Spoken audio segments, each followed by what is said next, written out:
రోజు 3 రూపాయలు తీసుకొని సోమవారం నుండి శుక్రవారం దాకా ఇంటర్మీడియట్ చేసి పాత బస్తీ హైదరాబాద్లో ధర్మవంత్ కాలేజీలో కార్మికుడిగా నేను చదువుకున్నానని మీ ముందు చాలా గర్వంగా తెలియజేసుకుంటా ఉన్నా. పాట ఎక్కడ పుట్టింది, ఎలా పుట్టింది?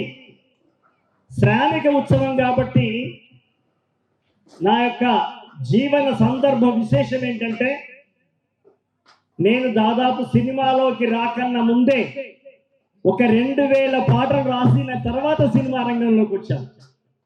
నేను రాసిన పాటలన్నీ శ్రమ మీద రాసిన పాటలు, స్త్రీమూర్తుల మీద రాసిన పాటలని రమాదేవి గారికి ప్రత్యేకంగా తెలియజేస్తా ఉన్నాను.